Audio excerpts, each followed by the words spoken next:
અહીંયા બા ને દીકરી બે માથામાં એલોવેરા લગાવી રહ્યા છે અને અહીંયા બા ને દીકરી વરિયાળી સાફ કરી રહ્યા છે. શ્રેવે પણ માથામાં એલોવેરા લગાવેલું છે અને વરિયાળી સાફ કરાવે છે શ્રેયશ્રી આજે. જો શ્રેયુ છે ને અહીંયા ગરબા રમે છે, એના બાલગીત ઉપર ગરબા રમે છે.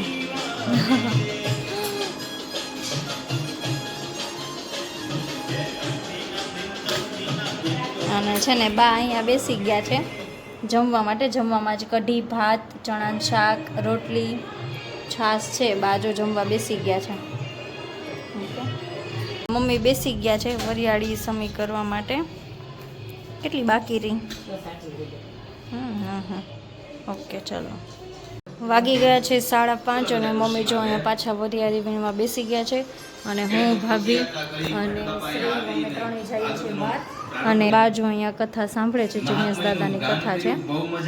ઓકે, તમને લાગતું હશે કે આ બધું મેસી મેસી કેમ છે, પણ મારા લગ્ન આવે છે અત્યારે. સો ચલો, આવી ગયા છીએ પકોડી ખાવા માટે. ક્યાં શ્રેયું પકોડી ખાવી છે? ઓકે, ચાલો. બજારમાં અને શ્રેવને સરપ્રાઈઝ આપી મસ્ત.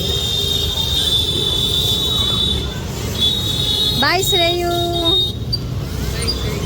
યો બાઇક જોઈ ગઈ છે, હવે એને બાઇકમાં બેસવું છે. બાય શ્રેયુ. શ્રેયુ આવી ગઈ છે જમ્પમાં. જો જમ્પિંગ કરે. શ્રેયુને છે ને એક છે કે ભાઈ છે ને જમ્પિંગમાં એકલી જમ્પ કરે ને તો જ એને ગમે. કોઈ છોકરાઓ સાથે જમ્પ કરતા હોય ને તો એ ના પાડે, બેઠી હોય ને તો એ ઉતરી જાય.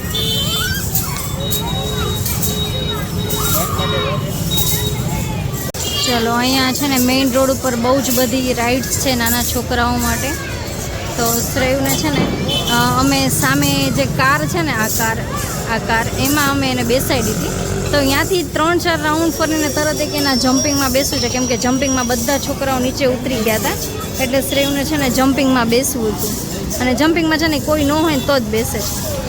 પછી અત્યારે એને બહુ મજા આવી ગઈ છે, નહીં તો એને છે ને જમ્પિંગમાં એનો વારો જ નથી આવતો.